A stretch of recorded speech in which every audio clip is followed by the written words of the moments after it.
Hello everybody, कैसे हैं आप लोग।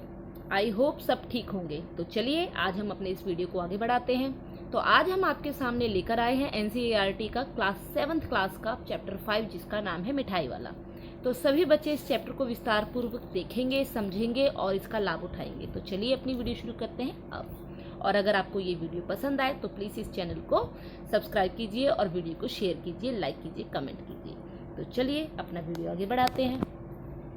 बहुत ही मीठे स्वरों के साथ वह गलियों में घूमता हुआ कहता, बच्चों को बहलाने वाला, खिलौने वाला। स्वर मतलब आवाज, अपनी आवाज में बोलना। ठीक है। इस अधूरे वाक्य को वह ऐसे विचित्र की किंतु मादक मधुर ढंग से गाकर कहता कि सुनने वाले एक बार अस्थिर हो उठते।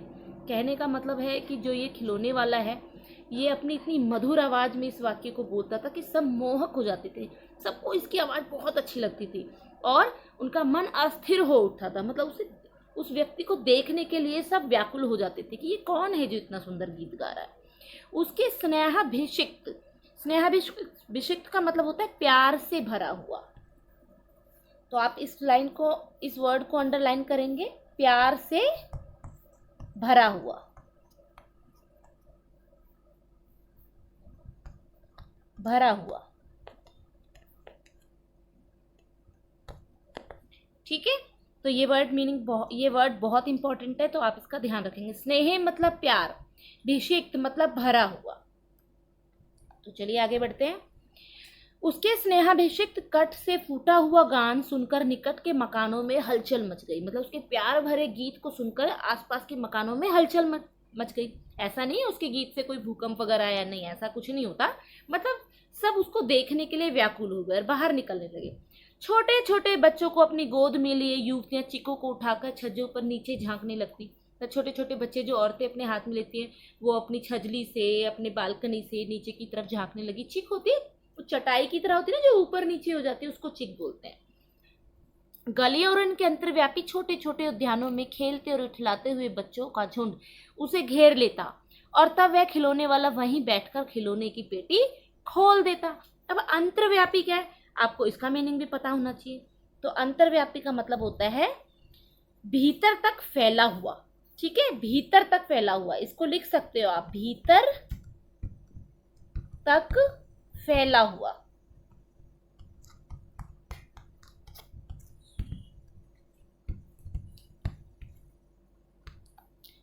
तो आप इसको अंडरलाइन करेंगे, दोनों वर्ड बहुत इंपॉर्टेंट है। बच्चे खिलौने लेकर पुलकित हो उठते। पुलकित, मैंने आपको पहले ही पुलकित का मतलब बताया है, खुश होना। ठीक है, पुलकित होना मतलब खुश होना। वे पैसे लाकर खिलौने का मोल भाव करने लगते। मोल भाव, मोल का मतलब होता है उसका रेट बनाना कि ये कितने का दोगे आप, है ना। तो ये होता है मोल भाव। पूछते, इचका दाम क्या है और इचका। देखो छोटे बच्चे बोलना सीखते हैं तो वो तुतलाती आवाज में बोलते हैं, इचका दाम क्या है, इचका दाम क्या है, और इचका, है ना, तुतलाकर बोलते हैं।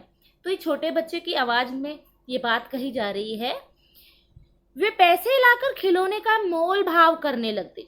कौन करते, छोटे बच्चे। पूछते, इचका दाम क्या है और इचका दाम क्या है, और इचका। खिलौने वाला बच्चों को देखता और उनकी नन्ही नन्ही उंगलियों से पैसे ले लेता और बच्चों की इच्छा अनुसार उन्हें खिलौने दे देता। खिलौने लेकर फिर बच्चे उछलते कूदने लगते और फिर खिलौने वाला उसी प्रकार गाकर कहता, बच्चों को बहलाने वाला, खिलौने वाला। सागर की हिल्लोर की भांति उसका यह मादक गान गली भर के मकानों में इस ओर से उस ओर तक लहराता हुआ पहुंचता और खिलौने वाला आगे बढ़ जाता। देखो जब खिलौने वाला आता है तो ऐसा तो है नहीं कि वो किसी के घर के आगे खड़ा रहेगा, पूरा दिन वहीं खड़ा रहेगा और वहीं से अपने सारे खिलौने बेच देगा, नहीं। वो अपने खिलौने को हर गली में बेचता हुआ जाएगा। जब व्यक्ति हमारे पास होता है तो उसकी ज्यादा तेज आवाज सुनाई देती है और वो जब दूसरी गली में चला जाएगा तो वो आवाज धीमी पड़ जाएगी। राय विजय बहादुर के बच्चे भी एक दिन खिलौने लेकर घर आए। वे 2 बच्चे थे, चुन्नू और मुन्नू। कौन थे, चुन्नू और मुन्नू। चुन्नू जब खिलौने ले आया तो बोला, मेला घोला कैछा छुंदले। मेला मतलब मेरा, कैछा मतलब कैसा, छुंदल मतलब सुंदर है। तुतलाते हुए बोल रहे हैं ना बच्चे। चुन्नू जब खिलौने ले आया तो बोला, मेला घोला कैछा छुंदर है। मुन्नू बोला, और देखो मेला कैसा चुंदल है। अब देखो दूसरा बच्चा भी छोटा है तो वो भी ठीक से नहीं बोल पा रहा है, तो वो भी तुतलाती हुई भाषा में बोल रहा है, और मेरा देखो मेरा भी कितना सुंदर है। दोनों अपने हाथी घोड़े लेकर घर भर में उछलने लगे। इन बच्चों की माँ रोहिणी कुछ देर तक खड़े खड़े उनका खेल निरखती रही। निरखती का मतलब होता है ध्यान से देखती रही। अंत में दोनों बच्चों को बुलाकर उसने पूछा, अरे ओ चुन्नू मुन्नू, ये खिलौने तुमने कितने में लिए हैं? मुन्नू बोला, 2 पैसे में खिलौने वाला दे गया है। रोहिणी सोचने लगी, इतने सस्ते कैसे दे गया है, कैसे दे गया है, यह तो वही जाने, लेकिन दे तो गया ही है, इतना तो निश्चय है। एक जरा सी बात ठहरी।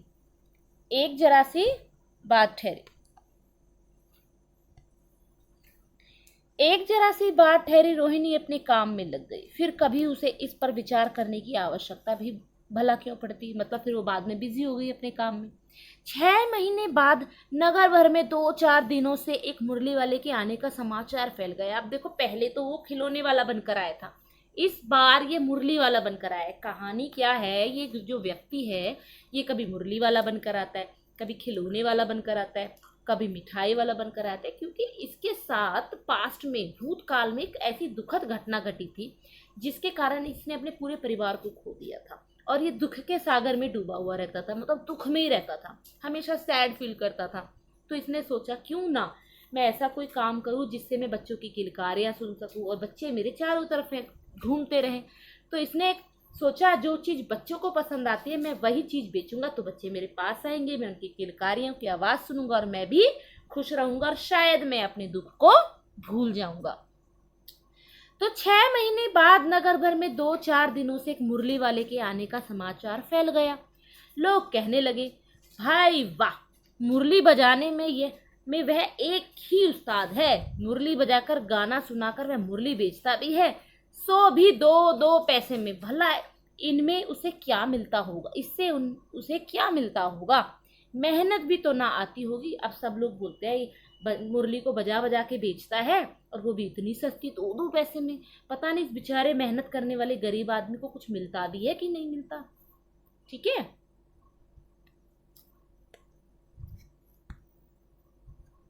एक व्यक्ति ने पूछ लिया, कैसा है वह मुरली वाला, मैंने तो उसे नहीं देखा। उत्तर मिला, उम्र तो उसकी अभी अधिक ना होगी, यही 30-32 का होगा, दुबला पतला गोरा युवक है, बीकानेरी रंगीन साफा बांधता है। बीकानेरी मतलब बीकानेर राजस्थान में है, तो वहाँ जो पगड़ी होती है ना, राजस्थानी पगड़ी, राजस्थानी और गुजराती पगड़ी जो होती है, उस तरीके की पगड़ी उसने सर पर बांधी हुई है। वही तो नहीं जो पहले खिलौने बेचा करता था। अब वो जिस आदमी ने प्रश्न किया था वही दोबारा कहता है, वही तो नहीं जो पहले खिलौने बेचा करता था। क्या वह पहले खिलौने भी बेचा करता था? अब दूसरा व्यक्ति बोलता है, क्या वो पहले खिलौने बेचता था? हाँ, जो आकार प्रकार तुमने बतलाया उसी प्रकार का वह भी था, तो वही होगा। पर भाई वह एक उस्ताद, प्रतिदिन इसी प्रकार उस मुरली वाले की चर्चा होती, प्रतिदिन नगर की प्रत्येक गली में उसका मादक मृदुल स्वर सुनाई देता। देखो, मादक मतलब जो मन को मोह लेता है, एक तरीके से जिसमें एक अजीब सा नशा होता है कि सुनने का मन करे। मृदुल मतलब कोमल, स्वर मतलब आवाज, सुनाई पड़ता। बच्चों को बहलाने वाला मुरली वाला। रोहिणी ने भी मुरली वाले का यह स्वर सुना, तुरंत ही उसे खिलौने वाले का स्मरण हो आया। यहाँ पर एक और वर्ड आया, स्मरण। स्मरण मतलब याद आना। अब रोहिणी ने याद आना, अब चाहे तो ये वर्ड मीनिंग लिख सकते हैं। ठीक है, अब रोहिणी को याद आया कि पहले एक मिठाई वाला भी कुछ ऐसा ही था, उसने खिलौने वाला भी ऐसा ही था, उसने खिलौने बड़े सस्ते रेट में दिए थे। अब उसने मुरली वाले का स्वर सुना तो उसे तुरंत वो खिलौने वाला याद आ गया। रोहिणी ने भी मुरली वाले का यह स्वर सुना, तुरंत ही उसे खिलौने वाले का स्वर स्मरण हो आया। उसने मन ही मन कहा, खिलौने वाला भी इसी तरह गा गा कर खिलौने बेचा करता था। रोहिणी उठकर अपने पति विजय बाबू के पास गई। अब देखो, मैंने आपको पहले भी कराया है कि जो विराम चिन्ह होते हैं, जब किसी की कही हुई बात को एज इट इज कहते हैं, तो देखो उसके पति ने कहा ना, रोहिणी उठकर अपने पति विजय बाबू के पास गई। क्या बोलती है, अब उसकी जो बीवी है वो अपने पति को बोलती है। अब उसकी बात को जब हम यूं का तुम कहते हैं, जैसे है वैसे ही कहते हैं, तो ये ऊपर जो एक कोमा लगे हैं उनको उद्धरण चिन्ह कहा जाता है। तो दोनों तरफ ही चिन्ह लगे होता है। जब किसी की कही हुई बात को हम एज इट इज बताते हैं तभी इन चिन्हों का प्रयोग होता है। जरा उस मुरली वाले को बुलाओ तो चुन्नू मुन्नू के लिए ले लूं, क्या पता है फिर इधर आए ना आए, वह भी जान पड़ता है। वह भी जान पड़ता है पार्क में खेलने निकल गए हैं। अब आगे ये बच्चों के लिए बोलती है कि लगता है बच्चे पार्क में खेलने निकल गए हैं। विजय बाबू का समाचार पत्र पढ़ रहे, विजय बाबू एक समाचार पत्र पढ़ रहे थे। उसी तरह उसे लिए हुए समाचार पत्र को हाथ में लिए ही वो दरवाजे पर आकर मुरली वाले से बोले, क्यों भाई, भाई मतलब भाई, क्यों भाई किस तरह देते हो मुरली? किसी की टोपी गली में गिर पड़ी, किसी का जूता पार्क में ही छूट गया और किसी की सोदनी यानी कि पजामा ही ढीली होकर लटक आई। देखो जब बच्चों को पता चलता है ना खिलौने वाले आता है तो वो भागने लग जाते हैं खुश होकर कि हमें चाहिए हमें चाहिए। ठीक वैसे ही अब मुरली वाले को का पता लगने पर वो भागने लगे, मुझे चाहिए मुझे चाहिए। बच्चों को मुरली अच्छी लगती है ना, बांसुरी। सोथनी मतलब पाजामा। अब छोटे बच्चे को याद भी नहीं रहता, वो एक, कई बार आपने भी देखा होगा जिनके छोटे छोटे बहन भाई हैं वो एक ही जूते में घूमते रहते हैं, उन्हें ध्यान ही नहीं रहता कि दूसरा भी पहनना है। टोपी गिर जाती है, पजामा निकल जाता है ना। छोटे बच्चे बिल्कुल मस्त रहते हैं, उन्हें कुछ होश ही नहीं होता। तो पाजामा होता है सोथनी, ढीली होकर लटक आई है। इस तरह दौड़ते हाफते हुए बच्चों का झुंड आ पहुंचा। अब देखो बच्चों का ग्रुप उस मुरली वाले के पास आ गया। अब आगे सुनो, एक स्वर से सब बोल उठे, अम्बी लेंदे मुरली और अम्बी लेंदे मुरली। इसका क्या मतलब है? वो कहते हैं हम भी लेंगे मुरली, हम भी लेंगे मुरली। मुरली बोलनी नहीं आ रही उनको, क्योंकि बच्चे हैं ना छोटे, तो उनको बोलना नहीं आ रहा, तो वो मुरली मुरली कर रहे हैं। मुरली वाला हर्ष गदगद हो उठा, गदगद मतलब खिलखिला कर उठा। बोला सबको देंगे भैया, सबको देंगे, लेकिन जरा रुको। देखो जा में जो ये नुक्ता लगा हुआ है ना, ये नुक्ता है, बिंदु जो लगी हुई है, ये जा नहीं है। जा होगा तो जरा बन जाएगा, जरा नहीं, जरा, जरा, जा से जिप। ठीक है, इसका ध्यान रखना, आप बीच में मात्राओं का भी ध्यान रखिएगा। जरा रुको, ठहरो, एक एक को देने दो। अभी इतनी जल्दी हम कहीं लौट थोड़े ही जाएंगे, बेचने तो आए ही हैं, और है भी इस समय मेरे पास एक दो नहीं, पूरी 57 बोलते हैं 57 को। तो ध्यान रखिएगा 57। आप लोगों को हिंदी की काउंटिंग कम आती है, इंग्लिश में तो आप ठीक हो, बट हिंदी में आप मिस्टेक कर देते हो, तो आपको 57 यानी कि 57, इसका ध्यान रखना है आपको। हाँ बाबूजी, क्या पूछा था आपने, कितने में दी तो वैसे 3-3 पैसे के हिसाब से है, पर आपको 2-2 पैसे में ही दे दूंगा। अब विजय बाबू देखो क्या कहते हैं। अब विजय बाबू को लगता है कि ये सबको ऐसे ही बोलता होगा, मेरा मन खुश करने के लिए मुझे भी ऐसे ही बोल रहा है ना। सब कस्टमर को लगता है कि दुकानदार झूठ बोल रहा है, और दुकानदार को लगता है कि कस्टमर झूठ बोल रहा है। तो अब देखो विजय बाबू क्या कहते हैं। विजय बाबू भीतर बाहर दोनों रूपों में मुस्कुरा दिए, मतलब अंदर से हंस रहे, मन ही मन हंस रहे, और बाहर से हंस रहे और बोल रहे हैं, मन ही मन कहने लगे, कैसा है, देता तो सबको इसी भाव से। अब देखो अपने अंदर कह रहा है वो, देता तो सबको इसी भाव मतलब रेट। ठीक है, भाव का मतलब होता है रेट, पर मुझ पर उल्टा एहसान लाद रहा है। फिर बोले, तुम लोगों की झूठ बोलने की आदत होती है, देते होंगे सभी को 2-2 पैसे में, पर एहसान का बोझा मेरे ही ऊपर लाद रहे हो। अब विजय बाबू कहते हैं इतने पैसे में सबको देते होंगे, लेकिन मुझे एहसान दिखा रहे हो कि मैं तुम्हारे लिए 2 पैसे में दे रहा हूं। अब मुरली वाला क्या कहता है, मुरली वाला एकदम अप्रतिभ हो उठा। अप्रतिभ का मतलब होता है उदास होना। ठीक है, उदास, लिख लो आप इसका वर्ड मीनिंग, उदास। बोला, आपको क्या पता बाबूजी,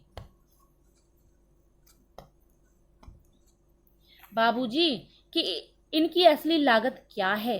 यह तो ग्राहकों का दस्तूर होता है कि दुकानदार चाहे हानि उठाकर चीज क्यों ना बेचे। हानि का मतलब होता है नुकसान।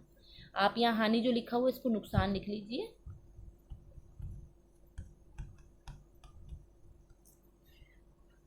चीज क्यों ना बेचे, पर ग्राहक यही समझते हैं, यानी कि जो कस्टमर होता है उसको यही लगता है कि मुझे लूट लिया, मुझे महंगा दे दिया, दुकानदार मुझे लूट रहा है।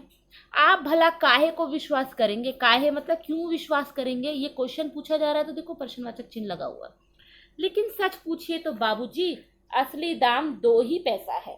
आप कहीं से 2 पैसे में ये मुरली नहीं पा सकते। मैंने तो पूरी 1000 बनवाई थी, तब मुझे इस भाव पड़ी है।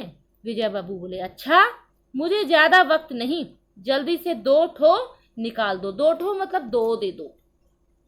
2 मुरलियां लेकर विजय बाबू फिर मकान के भीतर पहुंच गए। मुरली वाला देर तक उन बच्चों के झुंड में मुरलियां बेचता रहा। उसके पास कई रंग की मुरलियां थी। बच्चे जो रंग पसंद करते, मुरली वाला उसी रंग की मुरली निकाल देता। यह बड़ी अच्छी मुरली है, तुम यही ले लो बाबू। राजा बाबू तुम्हारे लायक तो बस यह है। हाँ भैया, तुमको वही देंगे, ये लो। तुमको वैसी ना चाहिए? यह नारंगी रंग की। अच्छा, वही लो। ले आए पैसे? अच्छा, ये लो तुम्हारे लिए, मैंने पहले ही ये निकाल रखी थी। देखो, अभी छोटे छोटे बच्चे और मुरली वाले के बीच में ये बातें हो रही है। कोई कुछ बात कह रहा है, कोई कुछ बात कर रहा है। तुमको पैसे नहीं मिले? अब किसी बच्चे के पास पैसे नहीं होंगे तो मुरली वाला बोलता है, तुमको पैसे नहीं मिले? तुमने अम्मा से ठीक तरह मांगे ना होंगे। धोती पकड़कर पैरों में लिपटकर अम्मा से पैसे मांगे जाते हैं। मतलब मुरली वाला कहता है, अम्मा से कैसे पैसे मांगे जाते हैं? अम्मा की धोती पकड़कर, उसको खींचकर और बड़े प्यार से पैसे मांगे जाते हैं। बाबू, हाँ फिर जाओ, अब की बार मिल जाएंगे। दुअन्नी है तो क्या हुआ? दुअन्नी मतलब 2 आने। तो क्या हुआ? ये पहले चलते थे, अब नहीं चलते हैं। अब तो सबसे छोटा जो पैसा है वो 1 रुपया है। ये 1 रुपये से भी छोटा होता था। तो क्या हुआ? ये लो पैसे, वापस लो। ठीक हो गया ना हिसाब? मिल गए पैसे। देखो, मैंने तरकीब बताई। अच्छा, अब तो किसी को नहीं लेना है, सब ले चुके। तुम्हारी माँ के पास पैसे नहीं है। अच्छा, तुम भी ये लो। अच्छा, तो अब मैं चलता हूँ। इस तरह मुरली वाला फिर आगे बढ़ गया। आज अपने मकान में बैठी हुई रोहिणी मुरली वाले की सारी बातें सुनती रही। आज भी उसने अनुभव मतलब महसूस करना किया। बच्चों के साथ इतने प्यार से बातें करने वाला फेरी वाला पहले कभी नहीं आया। फिर वह सौदा भी कैसा सस्ता बेचता है, भला आदमी जान पड़ता है। समय की बात है जो बेचारा इस तरह मारा मारा फिरता है। पेट जो ना कराए सो थोड़ा, मतलब पेट की वजह से हमें कुछ भी काम करना पड़ता है ना। हमें भूख लगती है तो अपने आप तो खाना आएगा नहीं, अपने आप तो पैसे आएंगे नहीं, उसके लिए तो मेहनत करनी पड़ेगी। तो रोहिणी कहती है, पेट जो ना कराए सो थोड़ा, मतलब पेट के लिए सब कुछ करना पड़ता है, जो करे वो भी थोड़ा, हमें ज्यादा से ज्यादा मेहनत करनी पड़ती है। इसी समय मुरली वाले का क्षीण स्वर दूसरी निकट की गली से सुनाई पड़ा। बच्चों को बहलाने वाला कौन? मुरलियां वाला। रोहिणी से सुनकर मन ही मन कहने लगी, और स्वर कैसा मीठा है इसका, इसकी कितनी मीठी आवाज है। बहुत दिनों तक रोहिणी को मुरली वाले का वह मीठा स्वर और उसके बच्चों के प्रति वह स्नेह से बातें याद आती रही। महीने के महीने आए और चले गए, फिर मुरली वाला न आया। धीरे धीरे उसकी स्मृति भी क्षीण हो गई, मतलब उसकी याद भी कम हो गई। क्षीण का मतलब होता है कम, तो स्मृति मतलब याद और क्षीण मतलब कम, मतलब उसकी याद धीरे धीरे कम होती चली गई। 8 मास बाद, मास का मतलब होता है महीने, ठीक है। सर्दी के दिन थे। रोहिणी स्नान करके मकान की छत पर चढ़कर आजानुलंबित केश राशि सुखा रही थी। क्या सुखा रही थी? अपने केश सुखा रही थी, अपने लंबे बालों को सुखा रही थी। इस समय नीचे की गली में सुनाई पड़ा, बच्चों को बहलाने वाला, मिठाई वाला। अब देखो, अब वो क्या बनकर आया है, वो इस पिक्चर में दिखाई दे रहा है आपको, ये मिठाई वाला बनकर आया। अच्छा, आप चिक पूछ रहे थे ना कि चिक क्या होता है, तो देखो जो ये चटाई सी लगी हुई है ना, ये जो पर्दा है, ये चटाई है एक्चुअली। इसके पीछे रोहिणी खड़ी है, तो इसी को चटाई, इसी को चिक कहते हैं, ठीक। मिठाई वाले का स्वर उसके लिए परिचित था। परिचित मतलब वो पहचान गई थी, जाना पहचाना सा, कि ये तो वैसी ही आवाज है जैसे मुरली वाले की थी और जैसी खिलौने वाले की थी। अब ये इस बार क्या बनकर आया? अब ये इस बार मिठाई वाला बनकर आया। झट से रोहिणी नीचे उतर आई। उस समय उसके पति मकान में नहीं थी। हाँ, उनकी वृद्धा मतलब बूढ़ी दादी थी। रोहिणी उनके निकट आकर बोली, दादी, चुन्नू मुन्नू के लिए मिठाई लेनी है, जरा कमरे में चलकर ठहराओ। मतलब जो मिठाई वाला है उसको कमरे में ले जाओ, उसको ठहराओ मतलब बैठाओ। मैं उधर कैसे जाऊं, कोई आता ना हो, जरा हटकर मैं भी चिक की ओट में बैठी रहूंगी। ओट मतलब चिक के पीछे खड़ी रहूंगी। मतलब पहले क्या होता था, जवान औरतें बाहर नहीं आती थी तो वो छुप छुप कर देखती थी, पर्दे में रहती थी, तो वो कहती मैं ओट में छुपी रहूंगी, ओट में रहूंगी और वहीं से बात करूंगी। चिक के पीछे से बात कर रही है वो। दादी उठकर कमरे में आकर बोली, ए मिठाई वाले इधर आना। मिठाई वाला निकट आ गया, बोला, कितनी मिठाई दूं माँ? ये नए तरह की मिठाइयाँ हैं, रंग बिरंगी, कुछ कुछ खट्टी, कुछ कुछ मीठी, जायकेदार, बड़ी देर तक मुंह में टिकती हैं, जल्दी नहीं घुलती, बच्चे बड़े चाव से चूसते हैं। इन गुणों के सिवाय ये खांसी भी दूर करती है। कितनी कितनी दूं? चपटी, गोल, पहलदार गोलियां। पैसे की 16 देता हूं। तो 16 वर्ड क्या होता है? 16 होता है आपका 16। ठीक है, चलिए आगे बढ़ते हैं। दादी बोली, 16 तो बहुत कम होती है। देखो बड़े बूढ़ों की आदत होती है ना, कितना भी मिले उनको कम लगेगा। अब वो आर्ग्यूमेंट करती हैं दादी, भला 25 तो देते। 25 क्या होता है? 25 होता है आपका ये 25। ठीक है। मिठाई वाला, नहीं दादी, अधिक नहीं दे सकता, इतना भी देता हूं। यह अब मैं तुम्हें क्या, खैर मैं अधिक ना दे सकूंगा। अब दादी कहती है मैं इतना, मिठाई वाला कहता है मैं इतना देता हूं, ये भी बहुत है दादी, लेकिन छोड़ो, अधिक ना दे सकूंगा, क्योंकि भाई उसको भी तो देखना है, उसको भी तो रोजी रोटी कमानी है अपनी। रोहिणी दादी के पास ही थी, बोली, कौन बोली? दादी। दादी फिर भी काफी सस्ता दे रहा है। दादी से बोलती है रोहिणी, दादी फिर भी काफी सस्ती दे रहा है, 4 पैसे की ले लो, यह पैसे रहे। अब आराम से बोलती है, दादी फिर भी सस्ती मिल रही है, 16 ले लो आराम से। अब मिठाई वाला मिठाइयाँ गिनने लगा, तो 4 की दे दो।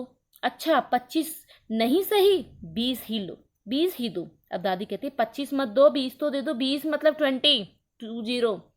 अरे हाँ, मैं बूढ़ी हुई, मोल भाव अब मुझे ज्यादा करना आता भी नहीं। कहते हुए दादी के पोपले मुंह से जरा सी मुस्कुराहट फूट निकली। अच्छा पोपले क्या होता है? पोपले होता है जिस मुंह में दांत नहीं होता ना, मुंह में बिल्कुल दांत नहीं होता, वो खुला खुला मुंह होता है, उसको बोला जाता है पोपले मुंह। पोपले मुंह से जरा सी मुस्कुराहट फूट निकली। बूढ़ी जो दादी थी हल्की सी मुस्कुराती है, बिना दांत, जिसके मुंह में दांत नहीं थे बिल्कुल भी। रोहिणी ने दादी से कहा, दादी इससे पूछो तुम इस शहर में और कभी आए थे या पहली बार आए हो? यहाँ के निवासी तो तुम नहीं हो। निवासी मतलब यहाँ के रहने वाले तो नहीं। अब रोहिणी को तो पता था ये कौन है ना, तो उसने कंफर्म करने के लिए दादी को बोला, दादी इससे पूछो तो सही कि वही है क्या।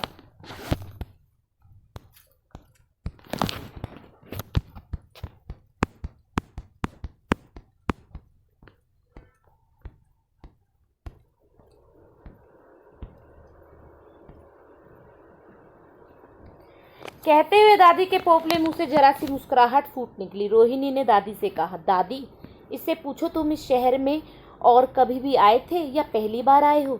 यहाँ के निवासी तो तुम हो नहीं।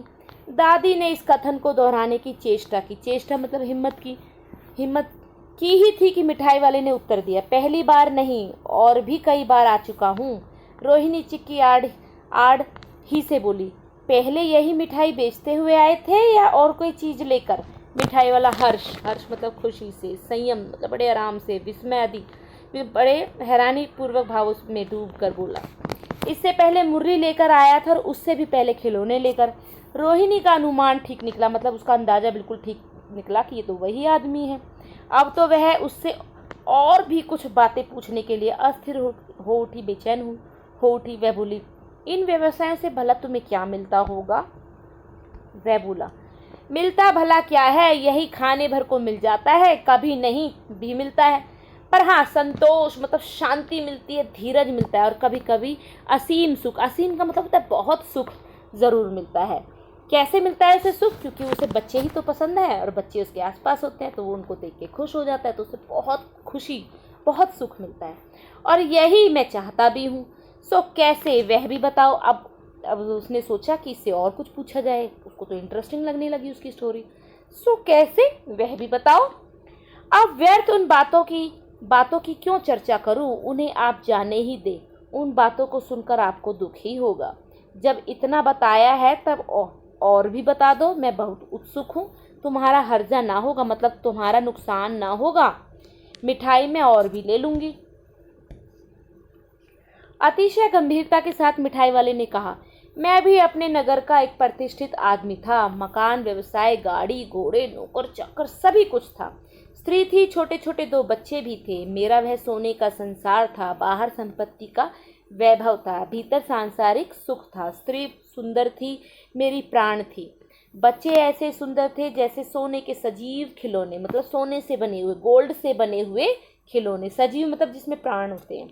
उनकी अटखेलियों के मारे घर में कोलाहल मचा रहता था। कोलाहल मतलब शोर शराबा, और अटखेलियां मतलब उनकी हरकतें। समय की गति, विधाता की लीला। अब कोई नहीं है। दादी प्राण निकाले नहीं निकले, इसलिए अपने उन बच्चों की खोज में निकला हूँ। वे सब अंत में होंगे तो यही कहीं, आखिर कहीं न जन्मे ही होंगे। उस तरह रहता, घुल घुल कर मरता। इस तरह सुख संतोष के साथ मरूंगा। इस तरह के जीवन में कभी कभी अपने उन बच्चों की एक झलक सी मिल जाती है। ऐसा जान पड़ता है जैसे वह इन्हीं में उछल उछल कर हंस खेल रहे हैं। पैसों की कमी थोड़ी ही है, आपकी दया से पैसे तो काफ़ी है। जो नहीं है इस तरह उसी को पा जाता हूँ। रोहिणी ने अब मिठाई वाले की ओर देखा और उसकी आंखें आंसुओं से तर है। इसी समय चुन्नू मुन्नू आ गए। रोहिणी से लिपटकर उसका आंचल पकड़कर बोले, अम्मा मिठाई मुझसे लो। यह कहकर तत्काल कागज की 2 पुड़ियां मिठाइयों से भरी मिठाई वाले ने चुन्नू मुन्नू को दे दी। रोहिणी ने भीतर से पैसे फेंक दिए। मिठाई वाले ने पेटी उठाई और कहा, अब इस बार ये पैसे ना लूंगा। दादी बोली, अरे अरे, ना ना, अपने पैसे लिए जा भाई। तब तक आगे फिर सुनाई पड़ा इसी प्रकार मादक मृदक स्वर में, बच्चों को बहलाने वाला मिठाई वाला। और ये स्टोरी किसने लिखी है, ये पूरी कहानी किसने लिखी है, तो इसके रचयिता कौन है, भगवती प्रसाद वाजपेयी। अगर आपको ये कहानी अच्छे से समझ में आ गई है तो आप हमारे इस वीडियो को शेयर करना और अपना लाइक करना और अपना कोई कमेंट देना और इस चैनल को सब्सक्राइब करना। धन्यवाद।